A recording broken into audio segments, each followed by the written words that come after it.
telespectador, muito boa noite. Nossa convidada de hoje é a doutora Priscila Zambrano. Ela é médica especializada em tricologia clínica e membro da Sociedade Internacional de Tricoscopia.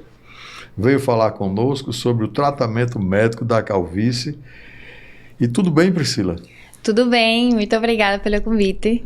Ô Priscila, é verdade que o cabelo é como biomarcador da saúde integral, é uma coisa correta? Certíssima. A verdade faz parte das minhas frases favoritas aí dentro da consulta médica. Hoje é considerado, na verdade, o cabelo e o folículo piloso, que é o micro-órgão que produz o cabelo, como um sensor vivo de desequilíbrios e equilíbrios da saúde. Mas por que isso acontece? Eu acho que a magia está na explicação. A célula do folículo piloso é uma das células mais metabolicamente ativas do nosso corpo.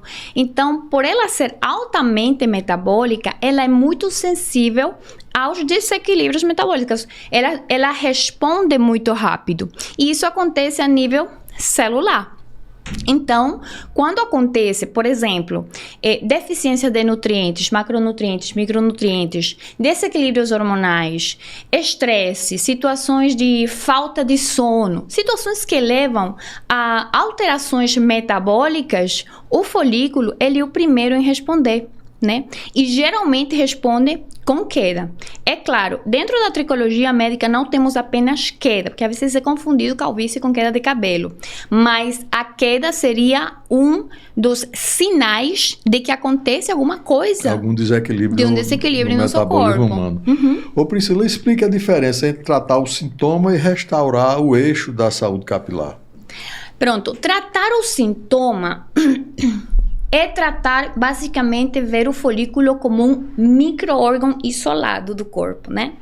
Eu costumo falar que nós não somos segmentados em especialidades. As especialidades médicas, elas existem por uma questão de estratégia, por uma questão... A medicina é muito ampla e nós precisamos nos aprofundar em algum órgão ou sistema para ajudar a população dando o nosso máximo naquela área. Mas o ser humano, ele não é segmentado em especialidades. Então, a pele, ela fala com o cabelo, a pele fala com o coração com o pulmão, com o cérebro. Tá tudo conectado, né? E o folículo, ele é um micro-órgão, mas ele também responde a todos esses equilíbrios ou desequilíbrios. Inclusive até nos animais, né? Você vê, o animal tá com pelo meio ruim, você vai ver lá, ele tá com uma verminose, tá com uma doença, o gato, o boi, o cachorro. Exatamente, ou até mesmo quando, já falando em os pelinhos dos animais, quando está um pouquinho mais, um preto que não é tão preto, é mais opaco, a gente já pensa em algum desequilíbrio de nutriente, por exemplo. Então, tem um impacto que acontece, nós falamos no folículo piloso porque ele basicamente se expressa de uma forma mais perceptível ao olho da pessoa, porque o cabelo cai, então o paciente ele entra em desespero, mas não quer dizer que esse desequilíbrio que acontece em nossa saúde está acontecendo apenas no cabelo, né? Ele é o alerta, mas a gente precisa... Ele é orgânico, né? Exatamente. Nós precisamos pesquisar, ir atrás da causa base. Então, o que seria tratar o órgão e não tratar o eixo? Seria ver o folículo como um órgão isolado e não como um órgão complementar ao resto do corpo. Ô Priscila, qual a importância da integração entre a tecnologia e o raciocínio clínico na sua prática médica? Isso é importantíssima, essa pergunta, porque a questão da tecnologia, nós usamos muitas tecnologias como ferramentas terapêuticas e elas têm sua relevância, mas não adianta eu vender um protocolo com uma tecnologia X YZ, se eu não estou colocando raciocínio clínico por trás. Se eu não tiver certeza de que aquela tecnologia, com aquele ativo pontual, de fato irá beneficiar aquele paciente, eu não estou fazendo ciência do ponto de vista médico. E mais comércio. Exatamente. Então, assim, e eu vejo muitas pessoas que trabalham na área da tricologia, médicos e não médicos, falando em protocolos. Não, porque 3 sessões de laser, 5 5 sessões de IMP, tanto que os pacientes nos abordam perguntando, doutora, quanto custa tantas sessões de, sei lá, Mesogyectigan, alguma tecnologia aí? Nós não vendemos e não devemos vender procedimentos, tecnologias de forma isolada, porque primeiro está o raciocínio clínico. Nós primeiro temos que avaliar esse paciente, entender a história desse paciente, devemos entender a forma em que ele se alimenta, gerenciamento do estresse, higiene do sono, enfim, tudo que tem a ver com hábitos e estilo de vida saudáveis ou não saudáveis, fora os exames laboratoriais que nós costumamos solicitar para ver aquele paciente com um olhar 360 graus. E aí sim, a partir de eu saber, de eu entender essa condição prévia clínica do paciente, montar um tratamento personalizado, com ajustes, é aquela coisa que a gente chama de medicina de precisão. Então, saber que aquele ativo está ok para este paciente que tem nome e sobrenome. Não é só apenas o diagnóstico, né? É a pessoa. Ô Priscila, qual seria a sua indicação para um transplante? O paciente chega em nossa consulta e depois de passar por pelo menos 9 etapas, aí nós finalizamos com um exame de imagem chamado de tricoscopia. Quando a gente realiza a tricoscopia, nós observamos a existência ou ausência de folículos pilosos ou de folículos existentes, mas extremamente atrofiados, ao ponto de que a gente calcula a perda, a porcentagem dessa perda folicular. Com isso, a gente repassa para o paciente, olha, com tratamento clínico nós temos a chance de recuperar tal porcentagem desses cabelos afinados, mas daqui para frente é com transplante que você perdeu. Então, quando existe uma perda folicular definitiva, aí não tem jeito, tem que ser transplante. Por quê? Não existe folículo para recuperar. Nós temos que tirar de um lado e colocar em outro. Mas aqui é muito importante que a população entenda que tem pacientes que acham que não, vamos deixar a alopecia avançar até que eu, de fato, tenha critério para um transplante.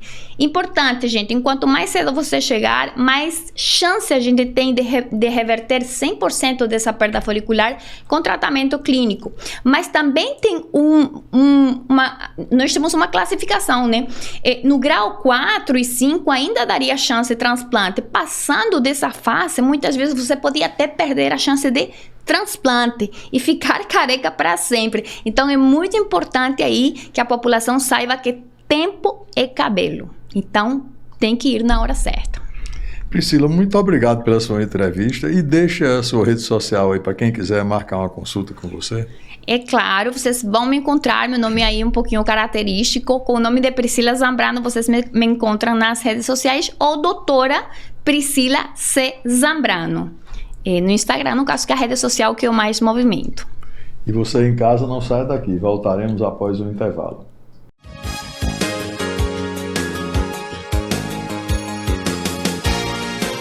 Hoje vamos abordar uma técnica inovadora a respeito de cirurgia de coluna. Comigo, Dr. Cláudio Falcão. Ficou interessado?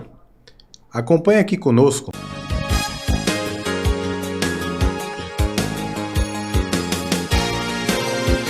Para este episódio, convidei a doutora Juliana Mena Barreto, que é farmacêutica e nutricionista.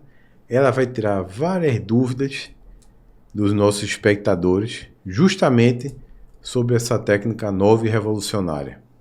Né, doutora? Boa noite, doutor. Boa noite a todos os telespectadores, né? Vamos então começar aqui pela primeira pergunta. Doutor Cláudio, eu soube que você esteve recentemente em Shenzhen, na China, para um treinamento. Como foi? Bem, a China, tanto a China como a Coreia do Sul, eles têm evoluído muito, tecnologicamente falando, em termos de cirurgia de coluna. Não só de técnicas, como de instrumentais. Eu fui em loco, lá na cidade de Shenzhen, na China, lá no nordeste da China, num serviço que é referência no mundo para uma técnica chamada UBI, que é uma cirurgia endoscópica biportal. Ou seja, é aquela cirurgia endoscópica, onde a gente faz 2 incisões em torno de 1 centímetro cada uma, onde até de uma incisão a gente introduz uma câmera de vídeo e na outra incisão a gente vai usar os instrumentais necessários para descomprimir o nervo, descomprimir a medula, deixar o canal da medula livre como deve ser, deixar aquele segmento que está sofrido o mais próximo da normalidade. É um procedimento minimamente invasivo, onde boa parte dos pacientes recebe alta no mesmo dia, com o mínimo de trauma.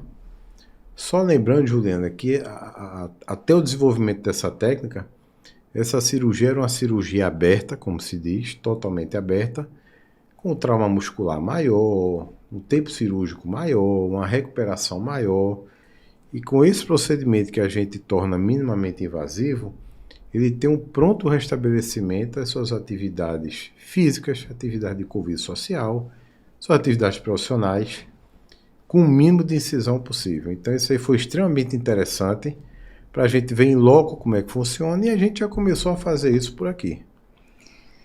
Era exatamente a minha próxima pergunta, né? E essa técnica você já vai utilizar aqui nos seus pacientes em Pernambuco? Já comecei.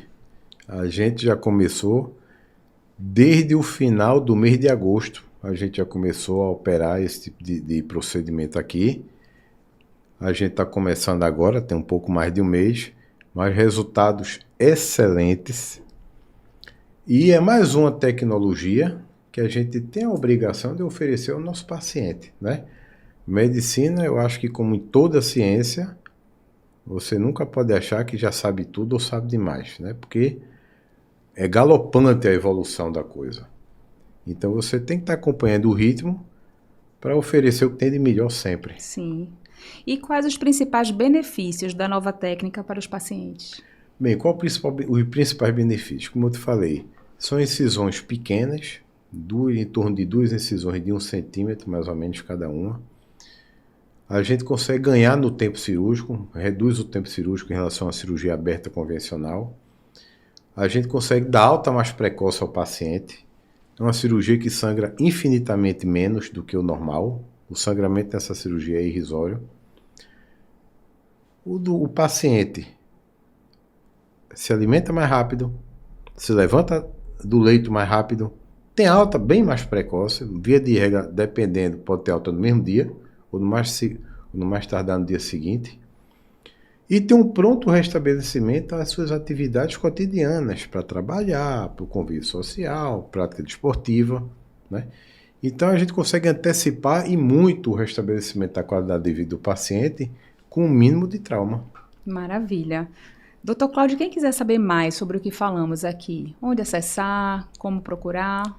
Em relação a esse treinamento que fiz lá na cidade de Shenzhou, na China, tá lá no Instagram, no @drclaudiofalcão, tá tudo bem bonitinho, bem esclarecido lá, foi extremamente interessante, a gente foi muito bem recebido pela população da China, um pessoal altamente hospitaleiro, cortês, educado.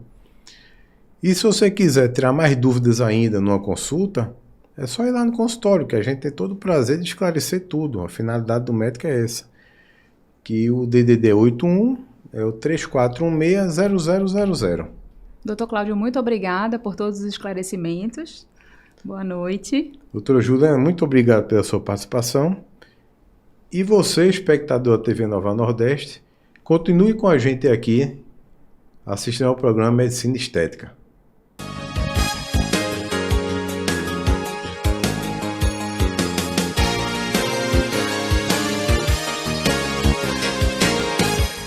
Olá, eu sou Luciana Siqueira. Hoje eu vou assumir o microfone para entrevistar o nosso querido titular, o professor Dr. Emílio Leão, e a gente vai falar sobre cirurgia plástica e cirurgia bariátrica. Pois não, Luciano, estou às suas ordens. Doutor Leão, é verdade que os pacientes que fizeram a cirurgia bariátrica, eles terão que passar necessariamente pela cirurgia plástica? Obrigatoriamente não, mas é uma ansiedade que eles têm muito grande em chegar a essa hora. Normalmente, após 2 anos, a gente indica o processamento dessas cirurgias. Tem sobre dos braços, nas pernas, no pescoço, na mama e no abdômen, principalmente na mama e no abdômen, nas mulheres e nos homens mais na região abdominal. Doutor Leão, o paciente que fez a cirurgia bariátrica, né, o paciente bariátrico, exige uma preocupação maior quando vai fazer a cirurgia plástica, além das preocupações rotineiras? Não, os exames são feitos rotineiramente. A gente sabe que existe sempre uma anemia nesses pacientes. E a gente considera isso como sendo normal para eles. Mas não existe nada de especial. O exame de rotina, como se faz para qualquer outra cirurgia. Doutor Leão, a gente sabe que hoje as cirurgias bariátricas, elas são feitas pelo método menos invasivo, né? A videolaparoscopia, a robótica. Isso implica em ser melhor para o cirurgião plástico?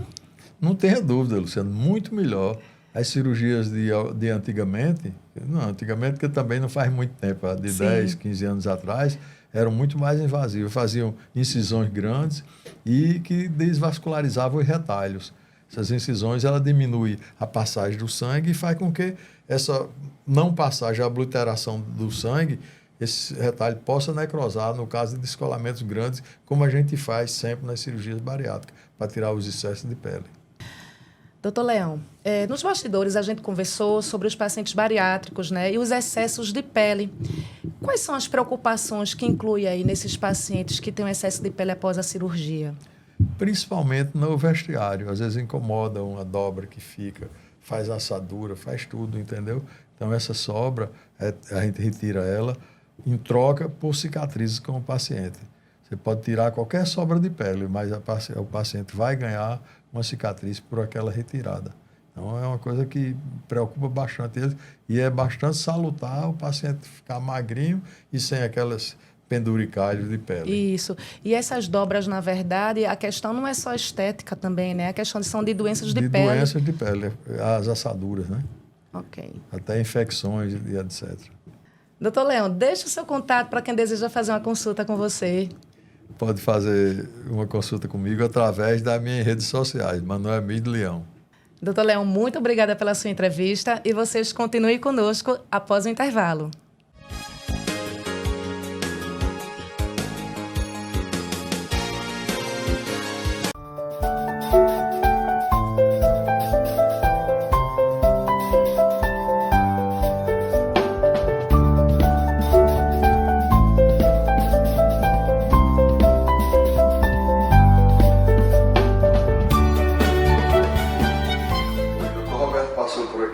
Sim, já passou sim. Viu seus exames, tudo certinho, tudo direitinho? Alguma dúvida você tem? Só o tempo, quanto tempo vai durar a cirurgia? O tempo que vai durar é em torno de uns 40 minutos, mas a gente normalmente em cirurgia não cronometra o tempo não. O importante é a cirurgia ficar boa. Às vezes não adianta de nada eu ganhar 10 minutos, 15 minutos da cirurgia e o resultado não ficar bom, entendeu? Eu tô um pouco nervosa. Mas não fique nervosa não, que daqui a pouco vai passar tudinho, você está aqui de volta, está tudo certinho. Você, da tardezinha, já vai embora para casa, está bem para Eu noite. vou perguntar também, como que eu ia sair daqui. Sai hoje ainda, viu? Certo. Ok? Tudo bom. Daqui a pouco o menino vem pegar você na marca para ir para o bloco cirúrgico. Certo. Lá a gente vai fazer a sua cirurgia. Ok. Ok?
Tudo bem, Lani? Tudo bem. Agora que a gente já viu o passo a passo da cirurgia de Lani, vamos conversar com ela a respeito de como é que foi todo esse processo, desde o pré-operatório ao transoperatório e agora como é que você encarou isso aí tudinho. Tudo bem. Realmente, eu não estava esperando no momento. Foi uma surpresa quando você veio falar comigo e a gente combinou tudo. Então, assim, era um sonho. Era um sonho que eu tinha, porque realmente, depois da minha amamentação, eu fiquei sem peito nenhum. E assim, era um sonho realmente. Você agora já está com o recém-operado ainda, mas eu já libero você para dirigir, entendeu? Isso que eu ia perguntar, para voltar à atividade física. Pode voltar à atividade física, entendeu? Já está quase um mês de cirurgia, eu já libero você. Ótimo. Certo? Tá bom. Aí você já está livre para fazer isso. Eu só não libero ainda para você levar sol de praia. Certo. São 60 dias. E também a alimentação. Algumas pessoas não têm problema nenhum, mas Sim. outras, às vezes como come alguma proteína estranha, tipo crustáceo, carne de porco, pode ter exacerbar um processo inflamatório, entendeu? Certo. Tá tranquilo. Então você está liberado agora e é vida que segue. Então, doutor Leão, aproveitando que estamos aqui, queria muito agradecer a você e toda a sua equipe, que foi maravilhosa, e dizer que eu estou muito satisfeita com o meu resultado. Muito obrigada. O resultado ficou realmente bom, foi uma cirurgia sem nenhum problema, aconteceu tudo dentro do figurino, certo? Não lhe incomodou em nada, nem dor, nada. Então, foi tudo como estava previsto.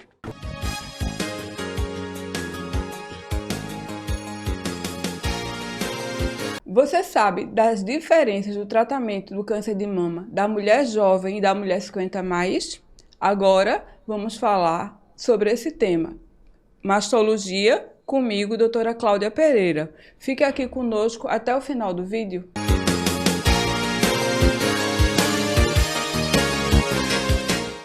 Para esse episódio, eu convidei a jornalista Ana Cláudia Torpe, a querida Ana Cláudia Torpe, que vai nos ajudar fazendo perguntas dos telespectadores a respeito desse tema. Bora lá, Ana? Vamos sim, doutora. Em primeiro lugar, boa noite a todos os telespectadores que estão nos assistindo e muito grata mais uma vez por esse convite, doutora Cláudia. O tratamento para uma paciente 50+, é muito diferente de uma mulher mais jovem? Pergunta a Silvia.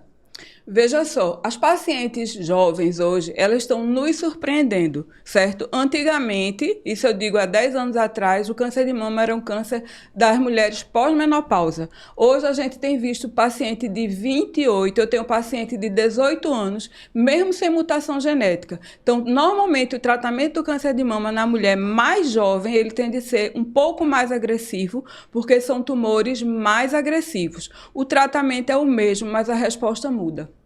Agora, nesse caso que você afirma que o tratamento é menos agressivo, se a paciente é mais 50+, né? No caso, a decisão pela cirurgia, por exemplo, ela é diferente?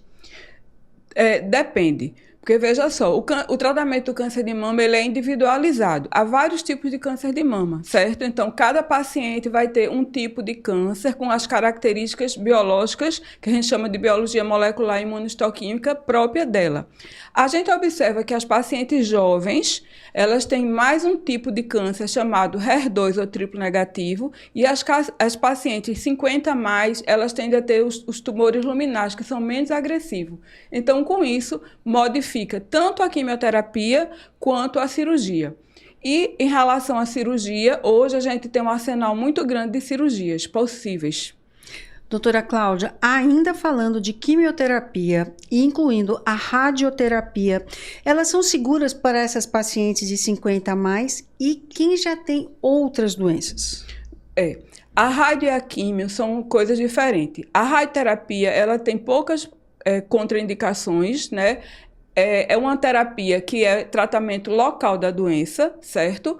E ela hoje, com a evolução das máquinas, a gente tem doses maiores em tempos menores, então tem menor efeito colateral. Então não muda muito. Já a quimioterapia vai depender muito do estadio da doença, se for um tumor mais avançado ou não, e da condição clínica da paciente. Se a paciente tem problema de coração, tem problema de pressão alta, tem o que a gente chama de comorbidades. Então, várias drogas que se usa na quimioterapia, elas dão cardiotoxicidade, toxicidade cardíaca, toxicidade hepática. Então, é muito importante o estágio clínico, a condição clínica de cada paciente. Perfeito, então, doutora. Muda, porque a paciente 50+, ela vai ter mais doenças, comorbidades, do que uma jovem. A Aurenice pergunta, no caso da paciente 50+, em que situações a mastologia opta por preservar a mama em vez de fazer a mastectomia? Veja só, a gente sempre tenta preservar a mama. A gente pode fazer a quimioterapia antes da cirurgia, quando os tumores são maiores, para reduzir esse tumor e fazer uma cirurgia conservadora, certo? E há casos que não tem como preservar, que são os tumores avançados. Mesmo nas pacientes 50 a mais, essas pacientes que têm tumor que invade a pele, não tem como preservar a mama, e tem que fazer mastectomia. E nem a gente indica uma reconstrução num tumor avançado. Qual seria o prazo de espera para poder pensar numa reconstrução mamária, doutora? 6 meses depois de concluída a radioterapia.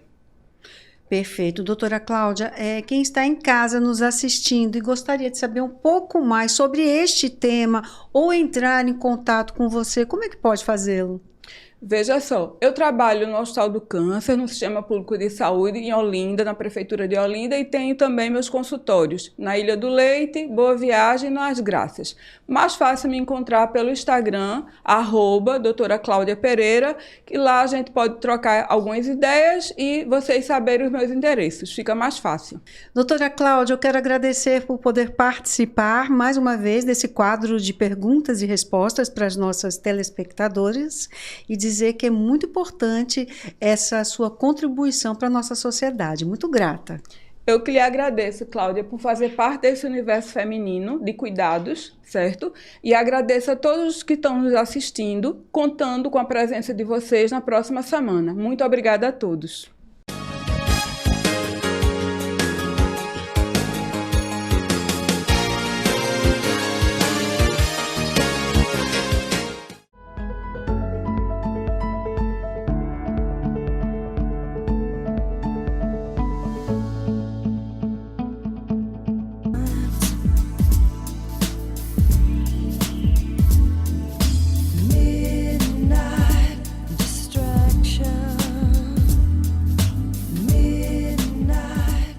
Dona Tereza Cristina, então a senhora foi a escolhida pelo programa. E qual é seu sonho? Tirar essas manchas e essas rugas de expressão. Certo. Qual é a sua idade? 51. Eu quero lhe examinar melhor para a gente ver como é que vai ser esse tipo de operação para você, tá ok? Vamos dar uma olhada aqui, doutora Tereza. Realmente a gente vai fazer uma suspensão, um lift nesse rosto. A incisão vai ser aqui pela orelha, na frente um pouquinho e atrás, para levantar todo esse complexo aqui que está caindo, como eu lhe falei. Certo? Aqui, ó, uma ligeira levantada na ponta do nariz, o código de barra, para fazer seu lábio ficar mais glamuroso, entendeu? E fecha o olho um pouquinho, quer ver? Ó, as bolsinhas de gordura. Um excesso de pele bem acentuado. Vê, ó, um afastamento da musculatura aqui, a gente vai corrigir isso aqui tudinho, para refazer essa linha da mandíbula, que isso é que envelhece a pessoa. Isso é um caso bom, porque é magrinha, entendeu? A pele obedece bem os levantamentos que nós vamos fazer na musculatura, ok? Ok. Nós vamos ter um resultado muito bom. A senhora já teve alguma doença grave? Não. Não. Que eu saiba, não. Tem problema de pressão? Não, a minha pressão é assim, 11/7. Ah, então é ótimo. 12/7. A glicose normal. Que eu saiba, eu nunca Certo. tive problema de taxa, não. Já se operou de alguma coisa? Já. Fez que tipo de cirurgia? Eu já fiz apêndice, já tive 3 partes cesáreas. Cesárea. E fiz uma de cisto. Cisto de ovário. Ok. Então, mas não toma medicamento algum? Nenhum. Tem alergia a algum tipo de remédio? Não, porque é tão difícil eu tomar um remédio. Certo. que eu Então nem é sei. completamente sadia. Mas nós vamos até onde eu comprovar sei. isso pedindo alguns exames seus. Exame parecer cardiológico, entendeu? Vai para o cardiologista fazer um eletro, talvez uma esteira, certo? Uma prova mesmo para ver se seu coração está funcionando bem. Escolhida dessa semana, Dona Tereza, já está trazendo aí seus exames. Vamos dar uma olhada, ver se está tudo bom. Espero que esteja tudo em ordem. Certo, vamos dar uma olhada aqui. Vamos marcar o dia, entendeu? E deixar tudo certinho, tá, Tereza? Um abraço, até logo.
Você vê que é uma cirurgia que normalmente não dói muito, apesar de nós tratando seu pescoço, fizemos preenchimento na boca, certo? Dei um lift, não digo bem que é uma rinoplastia, mas fiz um lift no seu nariz, um levantamento no nariz, suspensão de toda a lateral do rosto, as pálpebras e com 15 dias de operada nem parece que você foi operado.